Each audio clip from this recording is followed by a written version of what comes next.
I want to talk again about the never-ending campaign to sexualize our children. And by the way, someone asked me the other day, why are you so obsessed with this issue? Why do you keep talking about it? Well, that's true that I am rather distracted by the fact that our society is normalizing, facilitating, encouraging the sexual abuse of children. That is a fact that I admit I am focused on. And so my question back to anyone who asks that question of me is, why aren't you focused on it? Can you name, let's say, 10 issues that are more important?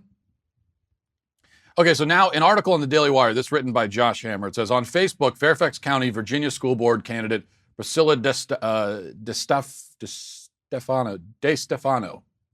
let's just call her Priscilla, sounded the alarm on the news that unless parents opt out, children in the county would be mandated to take the Fairfax County Youth Survey.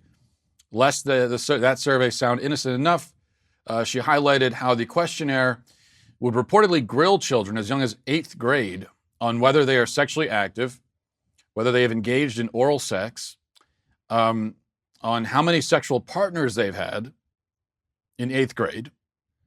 It would also reportedly probe children as young as 6th grade about whether they smoke marijuana or drink alcohol. This is her Facebook post. She says, starting this week, 6th, 8th, 10th, and 12th graders will be given the youth survey unless you opt them out. The 6th grade survey asks about drug use, like if they've ever huffed aerosols to get high. Please look through it to see if you're comfortable with your 11-and-a-half-year-old being asked the 84 questions of the survey. And then she noted how the Fairfax County survey is even more intrusive. The 8th, 10th, and 12th graders are asked much worse questions, like if they've ever used heroin or LSD, their prescription drug use, and their sexual activity, like if they use condoms, if they've had oral sex, and how many sexual partners they had. And then Josh Hammer notes that a similar story unfolded last month in North Carolina when a survey given out to local 6th graders inquired about the students' sexual orientation. Local ABC affiliate ABC 11 reported at the time, the mother of a Terrell Lane 6th grader is upset after a survey given to her son included a question asking about his sexual orientation. 6th grader. Why are you asking 11-year-olds these questions? Asked Connie Jo Hutchinson. The program is called Shifting Boundaries, which is a very apt name and quite Orwellian. Shifting Boundaries, which is funded through a federal grant. In the survey handed out to students, the sixth question asks, what is your sexual orientation? It then lists 10 possible options: bisexual, gay, fluid, heterosexual, lesbian, pansexual, queer, questioning, prefer not to disclose, and self-identify. So these are 11-year-olds being asked if they are pansexual. Okay. So there are a couple things happening here. First of all, we see again the normalization of this kind of activity among kids.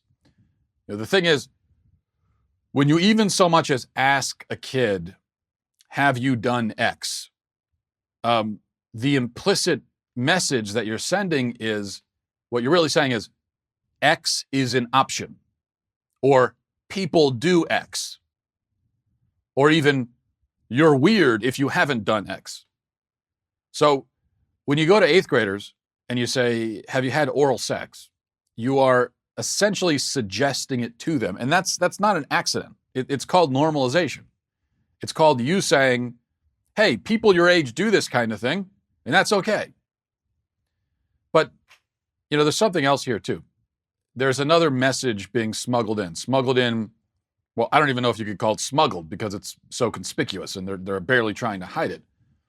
But that message is that the schools, the teachers have a right to this kind of information.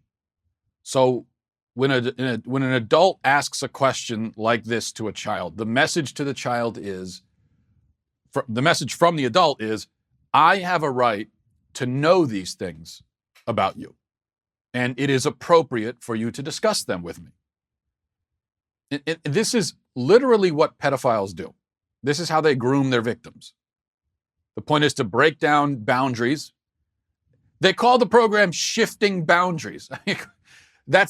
Yes, exactly. And that's what sex offenders do. Sex predators break down boundaries, make the victim think that it's safe and healthy and appropriate to be talking about these things with this adult. And of course, it's not. It's not appropriate. Among all the other problems with this stuff is the issue that as an employee of the school system, it's none of your damned business whether these kids are sexually active or what they're doing as far as that goes. It's none of your business. Why would it be your business? Why should you be having this conversation? Just because the kids come to you to learn the ABCs and 1, 2, 3s, why does that automatically mean that you get to know everything about them? Hey, you, you right there. Hit the subscribe button right now. Do it right now. I thank you for your compliance. It's somewhat appreciated.